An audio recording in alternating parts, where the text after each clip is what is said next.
Assalamualaikum warahmatullahi wabarakatuh. Waalaikumsalam warahmatullahi wabarakatuh. Bismillahirrahmanirrahim. Alhamdulillahi rabbil alamin. Wassalatu wassalamu ala ashrafil anbiya'i wal mursalin, imamil muttaqin, sayyidil ghurril muhajjalin, sayyidina wa maulana Muhammadin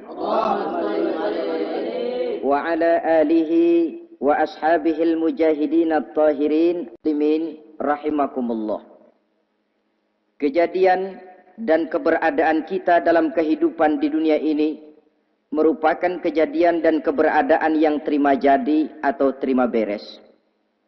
Artinya, tidak seorang pun di antara kita yang dahulunya pernah mesen untuk punya potongan seperti yang sekarang ini, punya warna kulit seperti yang sekarang ini, punya bahasa seperti yang sekarang ini. Seluruhnya kita terima jadi. Oleh karena kita terima jadi, maka Allah tidak menilai manusia dari rupa dan potongannya, tidak juga dari harta bendanya. Bersabda Nabi kita, "Innallaha la yanzuru ila suwarikum wa amwalikum, walakin yanzuru ila qulubikum wa a'malikum." Sesungguhnya Allah Subhanahu wa ta'ala tidak melihat potonganmu, tidak melihat harta bendamu, tetapi yang dilihat dan dinilai oleh Allah Subhanahu wa ta'ala tidak lain adalah hati dan amal perbuatanmu. Kenapa rupa paras yang cantik tidak dijadikan penilaian utama oleh agama? Pertama, karena yang namanya cantik adalah relatif. Tergantung siapa yang memandang. Yang menurut saya cantik, menurut saudara belum tentu cantik. Dan yang menurut saudara cantik, menurut saya mungkin jelek, enggak ketulungan. Oleh karenanya, di kalangan para ahli cinta ada perbedaan pendapat. Sebenarnya cantik yang bikin orang jatuh cinta, atau cinta yang menyebabkan orang jadi cantik. Dua-duanya bisa saja terjadi. Mungkin karena cantik orang lalu jatuh cinta, mungkin sudah kadong cinta biar gempor cantik juga. Tapi yang jelas cantik adalah relatif. Yang kedua, cantik itu temporer, berubah oleh pergeseran masa dan pertukaran waktu. Tidak ada orang makin ke ujung makin cantik. Sekarang dia sedang sweet 17-an, umur 17-an, of course cantik bukan alang kepala. Seluruh yang ada dalam dirinya menjadi syair di kalangan para remaja. Rambutnya katanya ikal berderai, pipinya bakpao dilayang, lalu janggutnya katanya macam lebah bergantung, alisnya macam semut beriring. Kalau dia senyum orang pada lemes. Itu sekarang 2, 30, 40 tahun yang akan datang kalau dia senyum mungkin orang lari semua. Cantik itu temporer. Dan yang ketiga, di atas langit masih ada langit lagi. Di atas yang kita anggap cantik, rupanya masih ada yang lebih cantik lagi. Oleh karena itu, penilaian inti dari agama bukan soal potongan, bukan soal harta benda, tapi hati dan amal perbuatan. Alangkah lebih idealnya lagi kalau hati yang baik dan perbuatan yang baik berada pada rupa yang elok juga. Inilah yang dinamakan kecantikan zahir dan batin. Dan ini yang dimiliki oleh Nabi Allah Yusuf alaihissalam yang akan kita bicarakan pada pertemuan kita kali ini. Pantas kalau pada saat kita berdiri di muka cermin, disunahkan kita membaca doa seperti yang diajarkan Nabi. Allahumma kama hassanta khalqi fahassin khuluqi. Ya Allah, sebagaimana telah engkau baguskan rupaku, baguskan juga kiranya akhlak dan budi pekertiku. Supaya kecantikan zahir diiringi dengan kecantikan batin. So apa gunanya zahir yang cantik kalau batinnya berbahaya? Itu yang orang bilang, apa guna katanya berkain batik kalau tidak dengan kebaya? Apa guna berparas cantik kalau melulu bawa bahaya? Saudara-saudara yang saya hormati, Nabi Yusuf alaihi salam diberikan oleh Allah ketampanan zahir dan batin. Artinya, zahirnya beliau memang tampan, batinnya pun memang beliau adalah baik. Dan inilah kebaikan yang berlipat ganda. Kadang-kadang ada orang yang tampangnya sederhana saja, tapi batinnya baik. Itu lebih baik ketimbang yang zahir dan penampilannya baik, tapi batinnya rusak. Maka Kecantikan yang dianugerahkan Allah dalam kehidupan ini sesungguhnya bukan untuk to show only. Bukan cuma untuk sekedar dipamerkan, jadi kebanggaan, macam kontes ratu-ratuan yang manfaatnya hampir tidak ada. Kecantikan untuk disyukuri, kecantikan untuk digunakan kepada hal-hal yang bermanfaat sesuai dengan perintah dari yang memberikan kecantikan itu. Saudara-saudara yang saya hormati, Nabi Yusuf alaihi salam seorang nabi yang oleh Allah diberikan kecantikan zahir dan juga kecantikan batin. Beliau adalah putra dari Nabi Yakub, dari Nabi Ishak, dan dari Nabi Ibrahim alaihi salam. Artinya, ayah beliau bernama Nabi Yakub, kakeknya adalah Nabi Ishak, dan datuknya adalah Nabi Ibrahim alaihi salam. Ia bersaudara sebanyak 11 orang. Dari saudaranya ini hanya satu yang seibu sebapak, yaitu Benyamin. Sedangkan yang lain adalah saudara dari lain ibu. Nah, sejak kecil Nabi Yusuf ini sudah memperlihatkan tanda-tanda bahwa di kelak kemudian hari dia akan tumbuh menjadi seorang besar. Sebab itu wajar kalau ayahnya memberikan perlakuan yang agak istimewa kepada Nabi Yusuf. Dan ini tentu memancing sifat iri dari saudara-saudaranya yang lain. Apalagi pada satu malam Nabi Yusuf di kala remaja itu pernah mimpi. Mimpi ini beliau ceritakan kepada ayahnya. Kata beliau, "Ya abati, inni ra'aitu ahada asyara kawkaba wasyamsa wal qamara ra'aituhum li sajidin." Jadi satu hari Nabi Yusuf cerita kepada ayahnya, "Ayah, saya mimpi." "Mimpi apa Yusuf?" "Saya melihat dalam tidur saya ada 11 bintang, lalu matahari dan bulan. Saya lihat seluruhnya sujud kepada saya." Ayahnya mendengar mimpi ini, mengerti takwil. Lalu pesan kepada Nabi Yusuf, "Yusuf, mimpi ini jangan kau ceritakan kepada saudara-saudaramu. Mereka sudah punya pandangan yang tidak baik kepada dirimu. Kalau ini kau ceritakan, mungkin akan membahayakan bagi dirimu."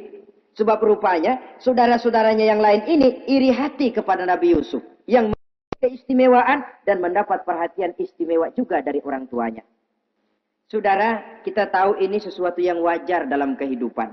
Pepatah bilang, likulli zi ni'matin mahsudun.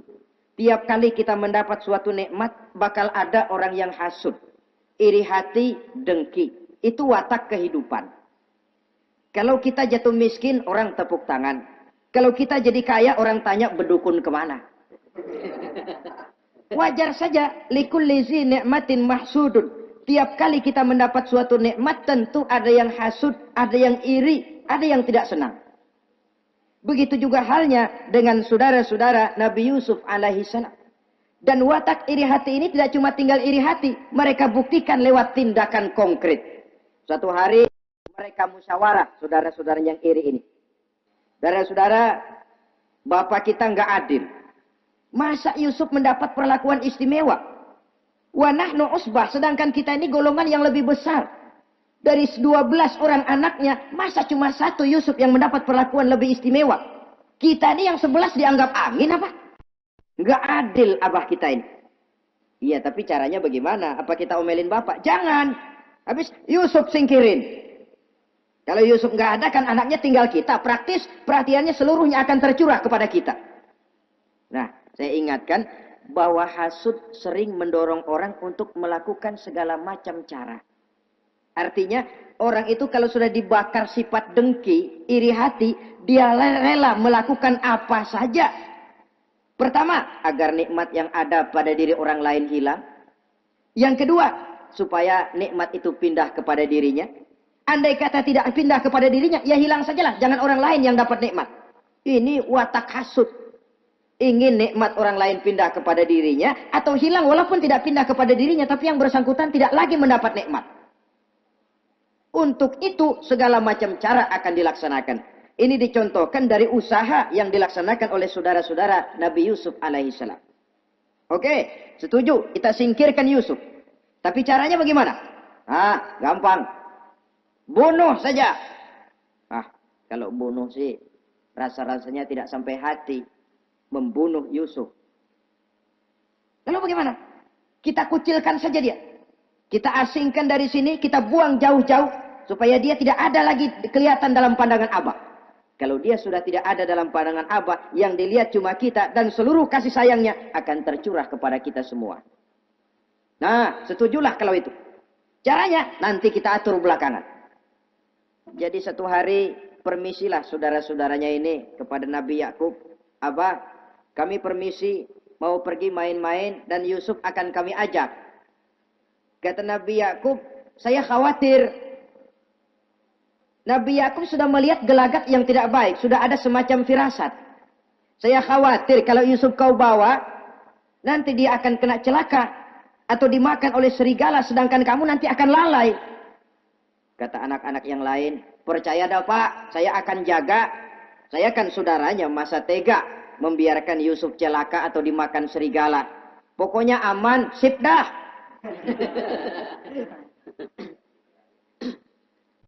Akhirnya Nabi Yakub mengizinkan. Pergilah 12 bersaudara ini pergi bermain-main. Mula-mula berkejar-kejaran, Yusuf ikut main kejar-kejaran. Lantas buka baju, Yusuf ikut buka baju. Sampai ketika tiba di tepian sebuah sumur tua, rencana yang sudah disepakati itu dilaksanakan. Nabi Yusuf diangkat beramai-ramai, digotong, lalu dimasukkan, diceburkan ke dalam sumur mati itu. Kemudian baju Nabi Yusuf itu mereka basahi dengan darah kambing. Setelah itu mereka pun pulang menemui Nabi Yakub alaihi salam dengan rasa sedih yang dibikin-bikin. Ini penyakit hasud. Jadi kalau orang hasud kepada kita, begitu kita mendapat kesulitan, dia datang dengan air mata buaya. Belaga sedih, belaga ikut berduka cita, padahal sih hatinya sorak. Padahal batinnya girang bukan main. Pak, saya ikut berduka cita. Pak, saya ikut sedih. Padahal hatinya biar mampus loh. Ini yang dilakukan oleh saudara-saudara Nabi Yusuf. Mereka datang dengan air mata berurai, nangis. Abah, ketika kami sedang main-main, Abah, kami lupa, kami tinggalkan Yusuf sendirian. Ketika kami balik, kami cuma mendapati bajunya sudah berlumur darah. Barangkali saudara kami Yusuf dimakan oleh serigala. Nabi Yakub tercenung. Ternyata firasatnya adalah benar. Baju Nabi Yusuf itu yang berlumur darah kambing, buatan saudara-saudaranya yang hasut tadi, diciumi dan dipeluk oleh Nabi Yakub. Kepedihan seorang ayah yang ditinggalkan oleh anak tercintanya. Saudara, adapun Nabi Yusuf alaihi salam tercebur di sumur mati itu. Sampai pada satu hari ada khalifah, ada kafilah niaga dari negeri Madian hendak menuju ke negeri Mesir, lewat di tempat itu. Ketika salah seorang mereka bernama Malik bin Zo'ar hendak mengambil air, timba diturunkan ke dalam sumur. Begitu diangkat, ini air kok berat amat. Makin diangkat, makin berat. Sampai di atas, bukan air, orang isinya. Ada orang di ember. Dia lihat rupanya sangat tampan, elok, cantik.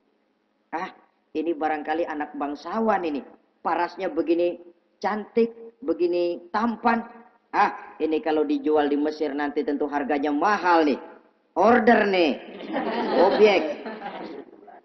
Maka dibawalah Yusuf ini ke negeri Mesir. Setibanya di sana, diperjualbelikan sebagai budak belian. Nah, nasib baik, rupanya Yusuf ini ketika terjadi pelelangan, dibeli oleh seorang pembesar istana, seorang menteri yang bernama Kitfir. Kitfir melihat, ini cantik anak remaja ini. Tampangnya elok, parasnya indah, kelihatannya budi pekertinya pun halus. Kita ambil saja ini, kata Kitfir kepada istrinya Zulaikha. Kita angkat dia jadi anak, siapa tahu nanti dia memberikan manfaat yang besar bagi kita. Baiklah, baiklah. Dan sejak saat itu, Yusuf dipelihara di rumah Kitfir dalam istana yang tinggal bersama istrinya Zulaikha. Menurut satu riwayat, 10 tahun lamanya Nabi Yusuf tinggal di tempat Kitfir. Dan selama 10 tahun itu tentu terjadi perkembangan baik jasmaninya maupun rohaninya. Dari anak-anak ia berubah menjadi remaja, lalu meningkat ke arah dewasa. Makin matang kedewasaannya, makin tampan dan elok parasnya, makin cantik budi pekertinya, ditempa oleh watak kenabian yang disiapkan oleh Allah Subhanahu wa taala. Sehingga tidak heran ketampanan Nabi Yusuf ini lalu jadi buah bibir di kalangan istana. Tidak cuma anak perempuan bangsawan, tidak cuma istri para penguasa, sampai kepada kelompok orang awam selalu berandai-andai, kalau saja, andai kata, umpama saya bisa berdampingan dengan Yusuf, kalau saja. Kata-kata kalau saja ini keluar dari perempuan-perempuan yang melihat Yusuf alaihissalam. Dan yang unik, kecantikan Nabi Yusuf itu, kalau dia berdampingan dengan orang yang jelek, si jelek ini ikut sedikit cantik. Biasanya kan kalau ada orang ganteng duduk berdampingan sama orang jelek, ganteng makin kelihatan kegantengannya, yang jelek makin demek. Itu biasanya. Tapi kecantikan Nabi Yusuf ini tidak mengangkat orang lain. Nah, rupanya yang tertarik kepada ketampanan Nabi Yusuf ini tidak cuma perempuan-perempuan lain, juga termasuk Siti Zulaikha, istri daripada Kitfir, yang merupakan ibu angkatnya. Kalau pada mulanya Zulaikha merawat Nabi Yusuf sejak kecil dengan harapan nanti akan membawa manfaat. Setelah dilihatnya makin lama makin tampan, makin lama makin cantik, makin lama makin rupawan. Berubah rupanya rasa kasih sayang seorang ibu menjadi kasih sayang seorang perempuan kepada laki-laki. Dia merindukan saat-saat di mana dia bisa mencurahkan rasa hatinya itu kepada Nabi Yusuf alaihissalam. Hampir-hampir nyaris Zulaikha ini, kalau istilah anak muda barangkali, siang jadi kenangan, malam jadi impian. Kemanapun dia pergi, bayangan Yusuf juga yang selalu menggodanya. Selalu ditunggunya saat-saat yang mungkin untuk dia bisa menyampaikan hasrat hatinya kepada Nabi Yusuf alaihissalam. Dan saat itu pun datang. Satu hari Kitfir harus menghadiri persidangan negara. Rumah besarnya lenggang, para pembantu kebetulan tidak seorang pun ada di dalam. Inilah saat yang ditunggu-tunggu oleh Zulaikha.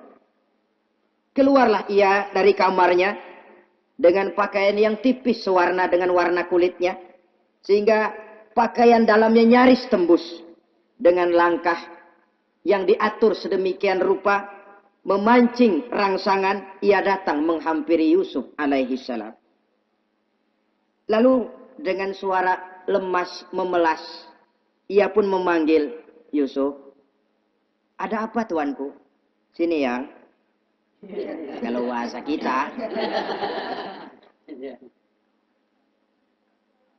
Mendengar suaranya yang lain dari hari-hari biasa. Apalagi melihat pakaian Zulaikha yang begitu tipis. Jantung Nabi Yusuf berdetak sangat cepat. Darah mengalir dengan cepat. Maklum, beliau juga manusia, laki-laki, normal terlepas dari kenabiannya. Jantungnya dak-dik-duk. Kemari Yusuf, sini.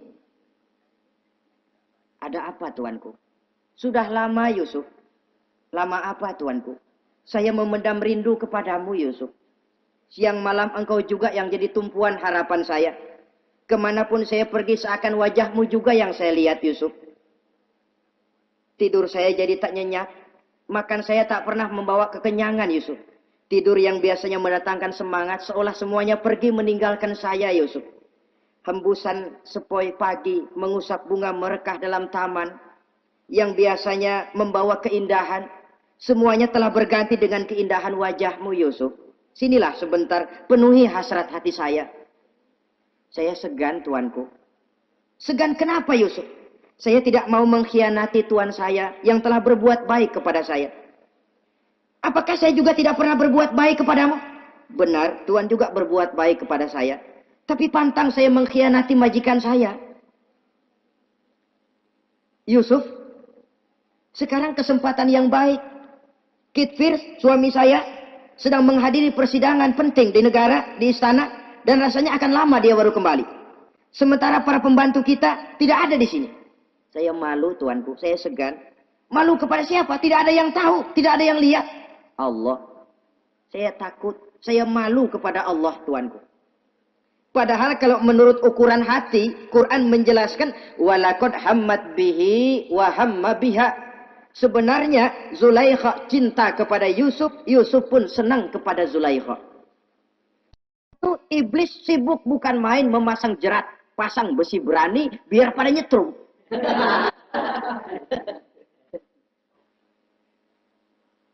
Zulaikha senang Yusuf, Yusuf sebenarnya pun secara manusiawi menyenangi Zulaikha.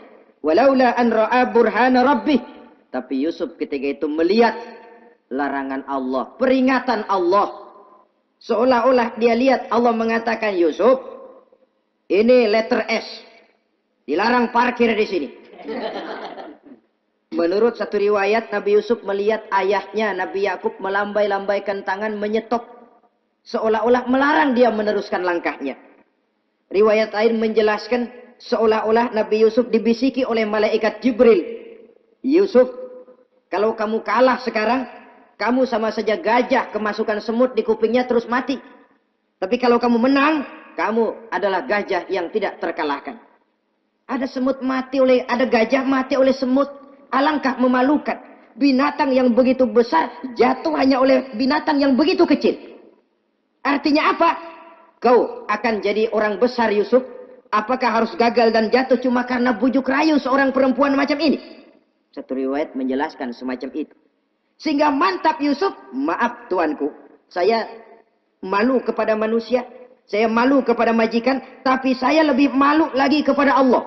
Saat ini majikan tidak tahu, orang seorang pun tidak ada yang lihat, tapi Allah pasti lihat. Itu yang saya malu. Ah Yusuf, jangan sok kalem. Mumpung situasi mengizinkan, mubazir nih.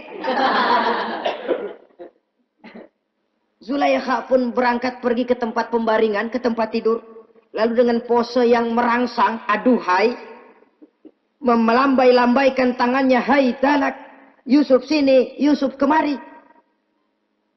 Nabi Yusuf dipelihara oleh Allah. Ketika Nabi Yusuf tetap menampakkan keengganannya, Zulaikha jadi berang. Ya namanya istri pembesar, ditolak oleh anak muda yang menurut penilaian dia nggak ada apa-apanya. Lu kan kecemplung di sumur, gua pungutin. Cuma sekedar segini aja nggak mau nurutin, kebangetan amat. Bukan Zulaikha kalau nggak nekat. Dia bangun dari pembaringannya, gemes, dia hampiri Yusuf. Kalau cara kita diunyeng Yusuf itu. Dipaksa Nabi Yusuf berlari ke arah pintu. Ditarik bajunya dari belakang oleh Zulaikha, sobek belakang bajunya ini. Begitu baju sobek, pintu terbuka, Kitfir, suami Zulaikha datang. Orang Arab bilang yumsak mablul, ketangkep basah. Ketangkep basah. Merah padam muka Zulaikha, sementara Kitfir pun matanya merah. Tapi Nabi Yusuf tenang-tenang saja. Ya wong nggak salah. Tenang-tenang saja Nabi Yusuf. Bukan tenang karena pengalaman, tenang karena memang tidak berbuat yang negatif. Kadang-kadang ada juga yang tenang tapi pengalaman. Oh, buaya itu. Kita ketahuan kepentok, ketangkep hansip, anteng aja. Itu bukan nggak salah, badak. Nabi Yusuf tenang karena memang tidak berbuat salah apapun. Nabi Yusuf tenang karena yakin dirinya benar. Sehingga mantap menghadapi kedatangan Kitfir yang sangat tiba-tiba itu. Adapun Zulaikha, ketika melihat suaminya berdiri di muka pintu, cepat-cepat dia berubah siasat. Inilah salah satu kelihayan makhluk bernama perempuan. Dia pandai bersalin rupa, dia pandai bermain minyak di atas air. Melihat suaminya datang, roman mukanya pun menjadi sedih, air mata berurai membasahi pipi. Papa, katanya. Apa balasan bagi orang yang mau menistakan istri papa? Maksudmu apa Zulaikha? Yusuf gile. Dia mencari kesempatan dalam kesempitan. Dia mau menodai kehormatan saya. Dia hendak memperkosa saya. Kata Nabi Yusuf, bukan saya, Tuan. Saya enggak. Yang benar Yusuf, enggak. Zulaikha yang memaksa saya. Betul Zulaikha. Tidak, Yusuf yang memaksa saya. Sampai akhirnya salah seorang dari isi rumah itu memberikan jalan keluar. Tuan Kitfir, begini saja. Sulit memang untuk dilacak kebenarannya. Cuma periksa saja baju Yusuf. Kalau bajunya sobek di belakang, Yusuf benar, Zulaikha salah. Kalau baju Yusuf sobeknya di depan, Zulaikha yang benar, Yusuf yang salah. Nah, apa artinya itu? Kalau bajunya sobek di belakang kan artinya Yusuf kabur ditarik dari belakang. Tapi kalau bajunya sobek di depan, itu artinya Zulaikha nyakar-nyakarin baju Yusuf dari depan. Lihat saja, pokoknya kalau bajunya sobek di belakang, Yusuf benar, Zulaikha salah. Kalau baju Yusuf sobek di depan, Yusuf salah, Zulaikha benar. Ketika diperiksa, dicek bajunya, betul sobek di belakang. Artinya Yusuf benar, Zulaikha yang salah. Kata Kitfir, Zulaikha, jelas sudah bagaimana kejadian yang sebenarnya. Oleh karena itu, bertaubatlah kamu kepada Allah. Dan kau Yusuf, jangan ceritakan peristiwa aib ini kepada siapapun. Untuk menjaga nama baik kita bersama. Baik Tuan. Saudara-saudara kaum muslimin yang saya hormati. Tapi ya bagaimana? Serapi-rapinya menyimpan barang busuk, toh akhirnya tercium juga. Gosip ini akhirnya tersiar di mana-mana, terutama di kalangan para pembesar. Sehingga kalau kumpul para istri pejabat, Zulaikha jadi bahan gunjingan. Kan main bini menteri demen sama budaknya. Nggak salah apa tuh? Jadi bahan ejekan. Ya sebab tentu ukuran mereka yang belum pernah ngelihat Yusuf, kalau duren ketemu duren dong. Masa duren ketemu ketimun ya bonyok. Artinya nggak seimbang. Masa istri bangsawan tergila-gila sama anak angkatnya, sama budak beliannya, nggak masuk rasio itu. Zulaikha dengar berita macam itu. Sampai dalam hatinya, pantas saja kamu ngenyek saya, kamu meremehkan saya, karena kamu belum pernah lihat potongan Yusuf bagaimana. Akhirnya dalam hati Siti Zulaikha ini timbul semacam dendam. Satu saat gua kerjain loh. Caranya gimana? Satu hari para istri bangsawan ini diundang ke tempat Siti Zulaikha. Duduk di satu ruangan luas. Setelah duduk dihidangkan makanan. Makanannya aneh. Cuma buah sama pisau. Ketika buah dan pisau sudah siap. Satu orang satu, satu orang satu, satu orang satu. Ketika mereka sedang mengupas itu, Zulaikha berkata kepada Nabi Yusuf, Yusuf, kau jalan dari sini ke sana, melintas, kayak peragawati gitu. Nah, untuk apa Tuan? Pokoknya jalan aja dah. Nabi Yusuf jalan. Sejak beliau melangkah ke ruangan itu, semua mata perempuan-perempuan bangsawan yang lagi ngupas buah, semuanya tertuju kepada Yusuf. Ada yang matanya emang buluk, makin buluk. Ada yang ngeliatin campur mulutnya menganga. Apa kata mereka? Falamma ra'ainahu akbarnahu wa qatta'na aydiyahunna wa qulna hasya lillah ma hadza bashar in hadza illa malakun karim. Falamma ra'ainahu, ketika perempuan-perempuan itu melihat Yusuf, akbarnahu, mereka agungkan Yusuf. Wa qulna hasya lillah, mereka bilang, ini sih bukan orang nih. Ini malaikat nih. Bukan orang. Nah, orang segini cakepnya. Artinya belum pernah mereka lihat paras yang secantik dan setampan itu. Akibatnya apa? Nggak berasa mau motong buah keiris tangan. Rata-rata perempuan yang ada di situ tangannya pada luka. Kenapa? Mau motong buah, mata kemana, mulut kemana, tangan kepotong. Melihat itu semua, Zulaikha puas. Nah, kamu baru melihat sekejap. Bagaimana saya yang siang malam melihat Yusuf? Bagaimana saya yang tiap saat hidup bersamanya? Bagaimana saya nggak merindukan dia? Ente yang baru pernah lihat sekelebatan udah motong tangan. Saya yang tiap hari sama-sama dia nggak celeng juga udah pantas. Saudara-saudara kaum muslimin yang saya hormati. Akhirnya untuk menjaga nama baik keseluruhannya, Nabi Yusuf pun mengalah. Karena berita ini sudah tersiar, Yusuf dipojokkan, tidak cuma sekedar dipojokkan, beliau dimasukkan ke dalam penjara. Tapi apa kata beliau?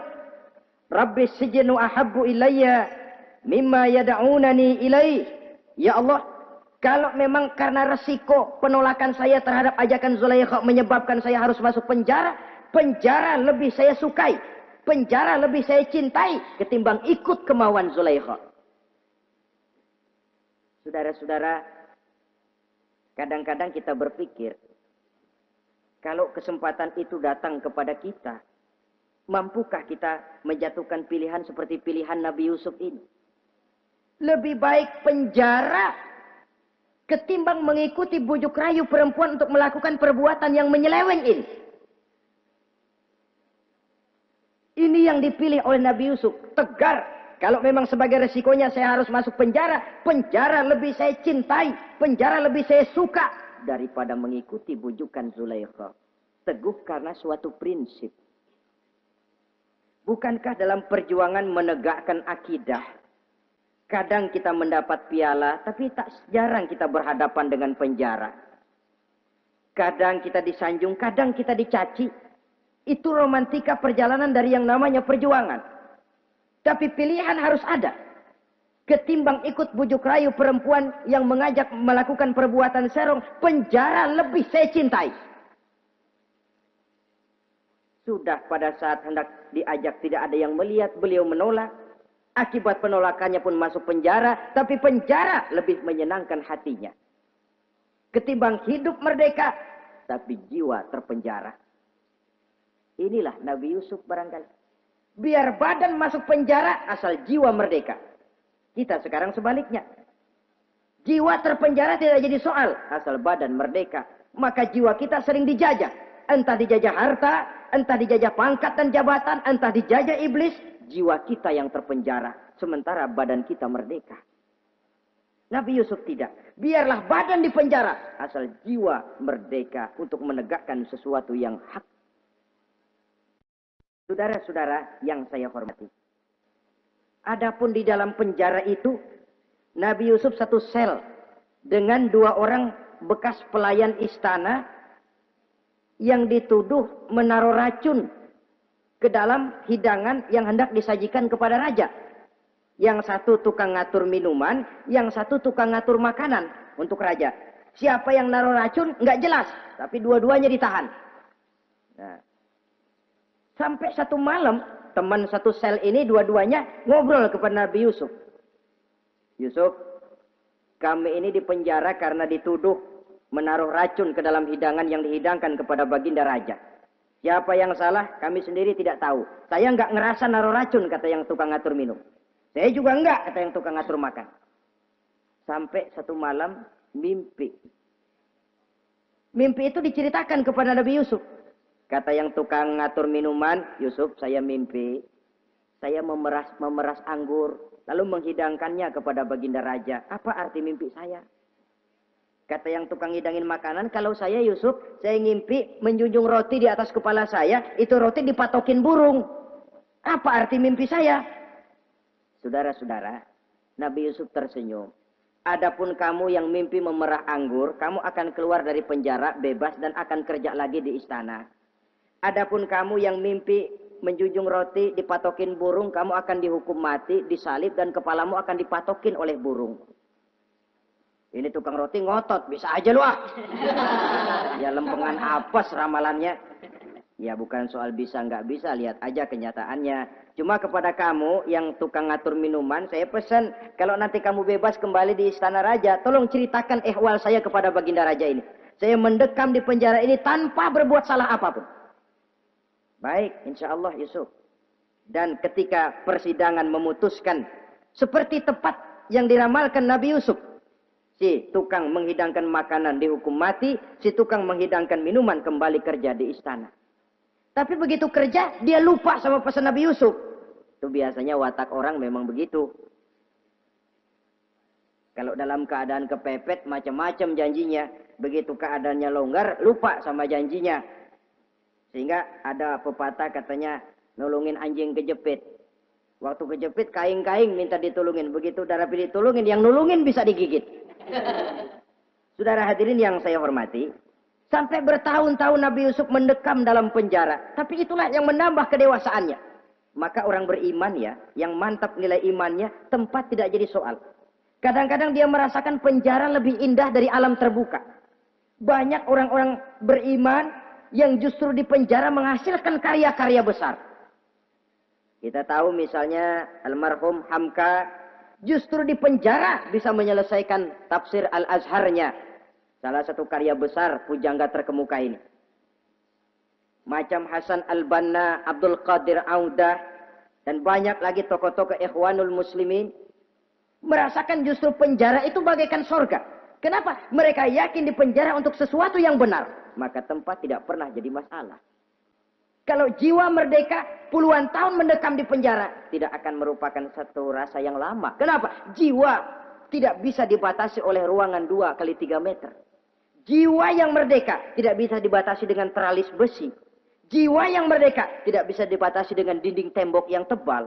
Jiwa yang merdeka mengembara, melanglang buana, mencari idealisme yang ada dalam dirinya. Itu yang dirasakan oleh Nabi Yusuf alaihi salam. Untungnya, satu malam raja ngimpi. Untungnya ini. Ngimpinya luar biasa. Ada 7 ekor lembu gemuk-gemuk. Makanin 7 ekor lembu yang kurus-kurus. Lalu ada 7 batang gandum yang isinya gemuk-gemuk. Ada 7 batang gandum yang sudah layu-layu. Nah, pagi-pagi ini seluruh dukun-dukun istana dikumpulin. Para ahli nujum apel menghadap baginda raja. Nujum, dukun, ada apa Tuan Raja? Tadi malam saya ngimpi. Ada 7 ekor lembu gemuk-gemuk memakan 7 ekor lembu yang kurus-kurus. Coba takwilkan apa arti mimpi saya itu. Dukun kata, baru tumben nih. Aku dengar mimpi begini. Kata Nujum ditanya Nujum godek. Ah, Tuan Raja itu mah kembang tidur aja kali ah. Tidak seorang pun yang mampu mentakwilkan arti mimpi baginda. Sampai tukang minuman dengar lapor. Tuan Raja, ada apa, Mas? Saya waktu di penjara, ada seorang anak muda namanya Yusuf, dia mentakwilkan mimpi saya dan pas seperti takwilnya. Ah, panggil Yusuf. Dipanggil Yusuf. Dibukain pintu penjara, masuk tukang anggur, tukang minuman ini. Yusuf, ente, iya. Kemana aja? Itu dia Yusuf, kelupaan. Iya, kalau kelupaan sehari 2 hari barangkali bisa ditolerir. Kelupaan bisa tahunan. Cuma begitu dengar ada mimpi, pikir tukang minuman. Ah, kali aja ini Yusuf bisa takwilkan, kan jasa saya nemuin Raja sama Yusuf kan. Komisi lumayan. Begini Yusuf, baginda Raja mimpi begini-begini. Barangkali kau bisa takwilkan, kau dipanggil menghadap Tuan Raja. Berangkatlah Yusuf menghadap Tuan Raja. Sesampainya di sana, mohon maaf Tuan Raja. Menurut takwil saya, arti mimpi Tuan Raja itu akan datang satu masa di mana 7 tahun lamanya negara ini subur, makmur, aman, tentram, gemah, repah, loh jenawi, toto tentrem, kertora harjo. Tapi akan datang setelah itu 7 tahun lamanya di mana musim kemarau membahana, tanah menjadi kering, gagal, rakyat diancam kelaparan. Dan kita harus siap-siap untuk itu. Itu takwil mimpi Tuhan. Caranya bagaimana Yusuf mengatasi krisis kelaparan ini? Ya kita bikinlah gudang-gudang untuk menyimpan makanan. Kalau lagi panen jangan mumpung. Ingat pada suatu saat kita akan paceklik. Sehingga kata orang-orang tua dulu, kalau lagi sehat, ingat dong bakalan sakit. Kalau lagi kaya, ingat dong bakalan miskin. Semuanya itu milik daripada kehidupan. Tidak ada orang yang ketawa terus dalam hidup. Tidak ada orang yang nangis terus. Semuanya silih berganti, datang pergi, patah tumbuh, hilang berganti. Dunia hari ini bikin kita ketawa, besok dia buat kita menangis. Hari ini dibuatnya kita senyum, besok dibuatnya kita berurai air mata. Hari ini dijadikannya kita kaya, besok dijadikannya kita kere. Pantas kalau orang bilang, wamal hayatud dunya, Allah mengatakan wamal hayatud dunya illa lahun wa la'ib. Hidup dunia ini cuma sandiwara. Tiap kita sekarang sedang memegang peranan. Ketika memegang peranan, ya jadi orang kaya peranan, jadi kiai peranan, jadi jenderal peranan. Sama saja dengan wayang golek. Gatot Kaca yang bertulang kawat berotot baja, punya ajian beraja musti, gagah perkasa, bisa terbang di angkasa. Hebat perkasa Gatot Kaca. Kapan? Waktu dipegang dalang. Betul apa benar? Gagahnya Gatot Kaca, sakti mandragunanya sang Gatot Kaca. Kapan itu? Waktu dipegang dalang. Begitu peranannya selesai, sama dalang dimasukin ke kotak, diam aja Gatot Kaca. Terbang kek? Enggak, diam aja. Begitulah kehidupan ini. Gagah kita menyandang bintang 4 di pundak. Gagah kita membawa harta yang banyak. Gagah kita membawa jabatan ini dan itu. Waktu oleh sang sutradara dimasukkan ke dalam lubang yang luasnya tidak lebih 1 kali 2 meter. Enggak bekutik. Enggak ada yang lawan. Jenderal yang berbintang 4 dilonjorin, dia yang lihat anteng aja. Habis peranan sudah sampai di situ. So, itu wajar. Kata Nabi Yusuf, kalau lagi panen, ingat pada suatu saat kita akan paceklik.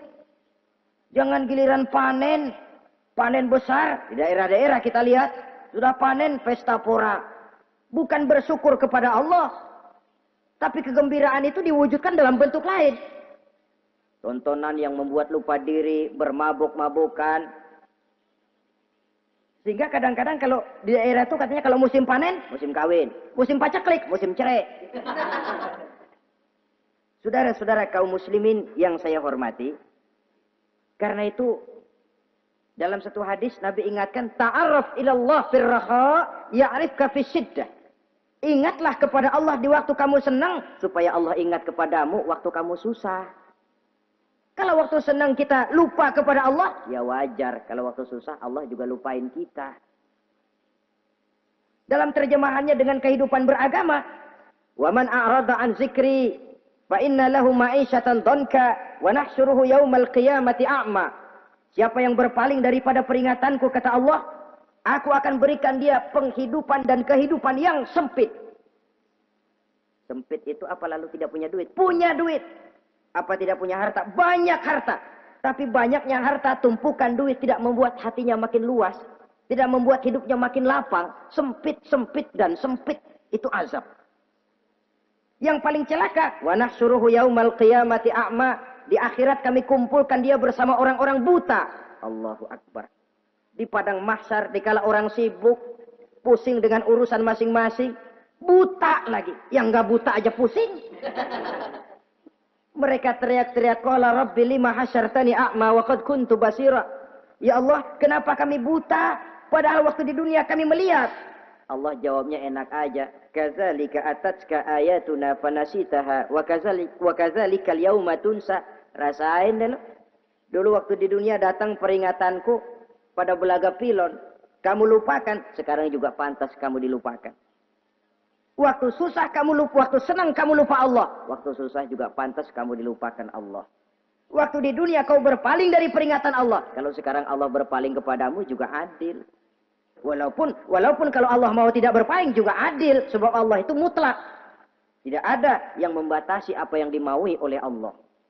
Saudara-saudara kaum muslimin, itu pesan Nabi Yusuf. Bikin gudang yang besar, simpan bahan makanan untuk persediaan musim kemarau. Kalau begitu sekalian aja deh Yusuf. Sekalian bagaimana Tuan Raja? Kau saya angkat jadi menteri urusan makanan dan urusan kemakmuran. Tuan Raja, apa enggak terburu-buru? Kau bisa mentakwilkan mimpi saya, bahkan kau bisa mencari jalan keluar. Ini sudah sesuatu yang menguntungkan Yusuf. Mencari jalan keluar ini pemikiran yang menteri saya belum bisa berpikir kayak kamu. Sudah, kau pegang jabatan ini.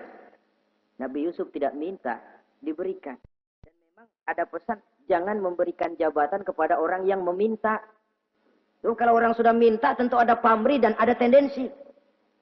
Jangan memberikan jabatan kepada orang yang banyak ngeluarin duit untuk mencapai jabatan itu.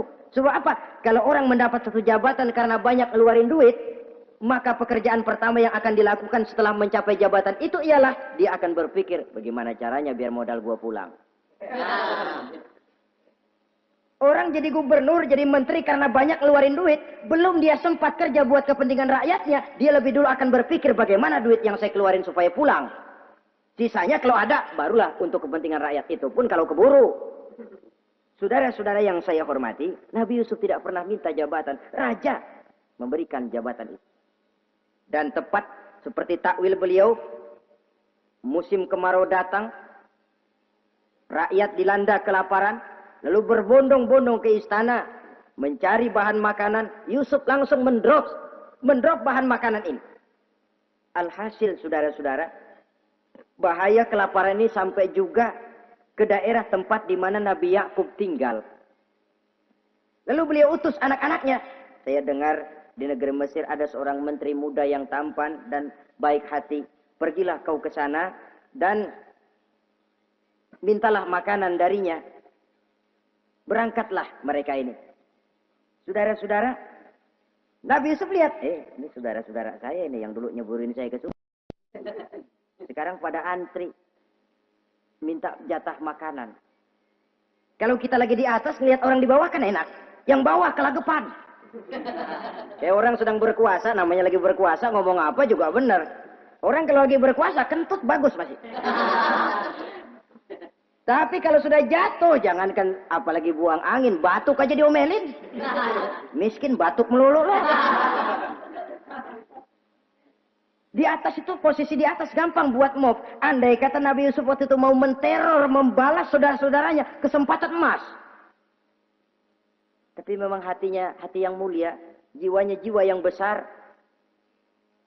Diberinya saudara-saudaranya itu makanan. Tapi dia tidak memperkenalkan diri dan saudaranya pun tidak mengenali kalau itu Yusuf. Kalau kita kan yang enak. Ingat nggak dulu? Saya diceburin ke sumur. Sekarang gantian ya. Ayo baris lo, gue ceburin atu-atu. Nabi Yusuf tidak. Diberinya saudaranya makanan. Lalu pesan. Lain kali kalau kemari lagi mau mengambil makanan, saudaramu yang namanya Benyamin bawa ke sini. Tanpa dia saya nggak mau ngasih makanan lagi. Ya sudah, pulang saudara-saudaranya ini lapor kepada Nabi Yakub. Abah, itu menteri pesan kalau kamu yang mau ngambil makanan lagi Benyamin harus dibawa. Kalau nggak dibawa kami nggak akan dikasih makanan. Nabi Yakub curiga lagi. Dulu Yusuf hilang. Sekarang nih Benyamin ini saudara sekandung Nabi Yusuf. Kalau yang lain satu bapak lain ibu. Tapi dengan Benyamin ini satu ibu satu bapak. Ini Benyamin mau digituin lagi. Bagaimana? Pokoknya Pak, yang dulu-dulu kami udah tobat dah. Sekarang mah bener-bener banget dah nih. Biasanya sekali lancung ke ujian itu, seumur hidup orang nggak percaya. Sampai akhirnya Benyamin pun dibawa ke sana. Saudara-saudara yang saya hormati, terjadilah pertemuan Yusuf dengan Benyamin. Dan akhirnya saudara-saudaranya ini dijelaskan siapa menteri itu sebenarnya. Diminta menjemput Nabi Yakub. Bertemulah Nabi Yusuf dengan ayahnya Nabi Yakub alaihissalam. Adapun Kitfir sudah lama meninggal, Zulaikha pun sudah menjadi janda.